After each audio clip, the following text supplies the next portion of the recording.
Alors ça s'est construit au fur et à mesure, ça a démarré en 2012, ouais, 2012. Juin 2012. On était voisines à l'époque en appartement en copropriété. Mhm. Nous, on était locataires, vous étiez propriétaires. Ouais. On venait d'arriver, on voulait découvrir la région et d'acheter. Qu'on en avait peut-être probablement Ouais, parlé, je crois, ouais. vous saviez on voulait investir, tout ça. Et puis le jour où vous, par contre, on est venu vous proposer d'intégrer un projet, l'idée c'était de constituer un groupe de départ. Donc au début, c'est vraiment ce bouche à oreille. On voulait un projet performant d'un point de vue énergétique. Nous, on était peut-être moins dans la démarche écologique. Vous, par contre, c'était plutôt l'inverse. Enfin, plutôt l'inverse. Les deux. Vous, c'était très axé écolo. Nous, c'était très performance.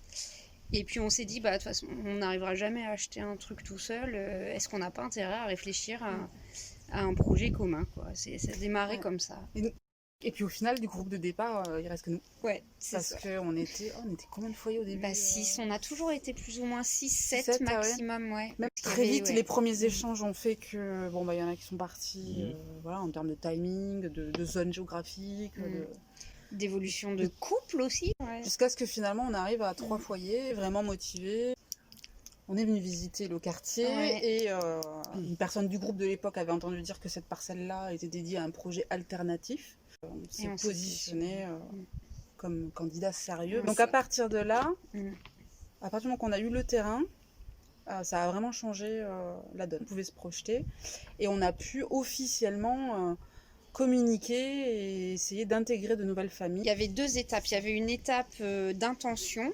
Sans vraiment, il fallait pas qu'il y ait d'esquisse, il fallait pas qu'il y ait de propositions formelles. On a passé vraiment un oral. On était les seuls en lice, mais on a vraiment passé un oral. Je crois que c'était sérieux, que ça tenait la route. C'est la mairie qui vendait le terrain, ils voulaient pas le vendre à n'importe qui, ils voulaient un projet sérieux. Ils n'avaient aucun intérêt à ce qu'on lance quelque chose et que ça capote, que ça s'arrête. Et donc ils nous ont convoqués pour une 2e étape avec présentation de l'esquisse. Et là on s'est dit voilà, là on a une fenêtre de tir, il faut qu'on trouve 3 personnes. On avait écarté personne, on avait rencontré tout le monde, alors il n'y avait pas non plus... Les gens avec qui on sentait que ça passait pas, c'est bizarre, ils sont partis d'eux-mêmes. Ouais. C'est hyper important d'être transparent sur est-ce que les gens ils ont les moyens d'investir dès le départ, est-ce qu'ils ont les moyens de financer le projet, à quelle échéance, etc. Et c'est vrai qu'on n'avait pas imaginé à quel point ça pouvait être primordial. Non, on a tenté d'y aller en force dans une banque commune. C'était au détriment en fait soit de ceux qui avaient un prêt à taux zéro, soit de ceux qui au contraire avaient des tout petits prêts parce qu'ils avaient un gros apport. Et donc on a tous fait de manière individuelle, sauf que voilà, la difficulté c'était de pouvoir démarrer tous en même temps. Nous, on s'est fait accompagner par nous, une on est en notaire, copro aujourd'hui, mais c'est pas ce qu'on souhaitait à la base.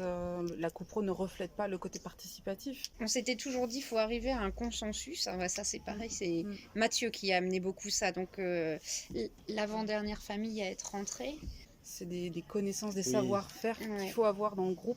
Il faut qu'on vise le consensus au maximum et le consentement au minimum. Et c'est vrai, on a essayé de le faire le plus possible au consensus, et c'est vrai que sans ça, ça fonctionnait pas, il avait raison.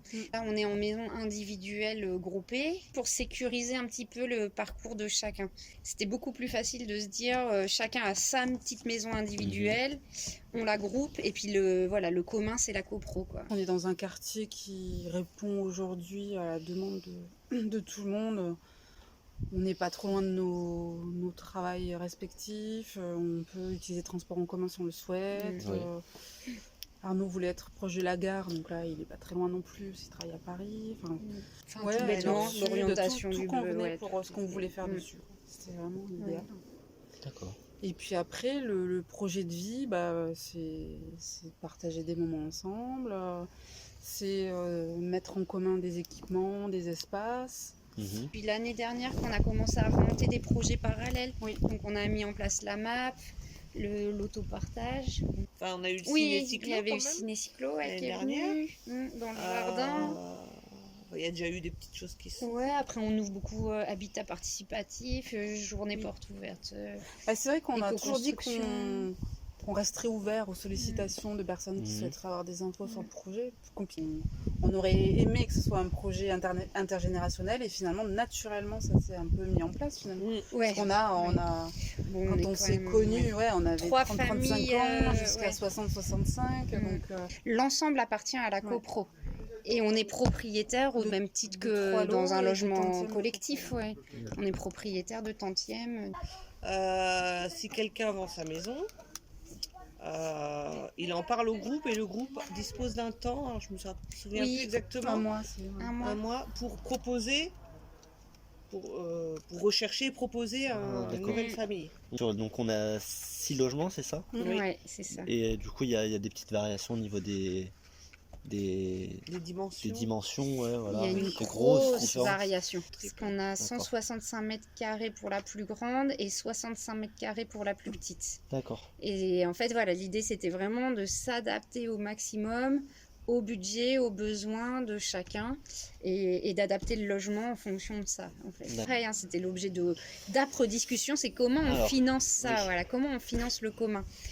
On a tout mis sur la table en fait. Et finalement, on a opté pour dire la moitié du prix des travaux sera financée à part égale et l'autre moitié sera financée au tantième de copropriété. C'est vrai qu'ici, bon, par contre, c'est Envirobat Centre qui est très précurseur et très moteur sur les questions de biosourcé, de diffusion de l'information. Toujours l'adage qu'on entend tout le temps, mais nous, on l'a vraiment vécu. C'est vraiment tout seul, on va plus vite, mais ensemble, on va plus loin.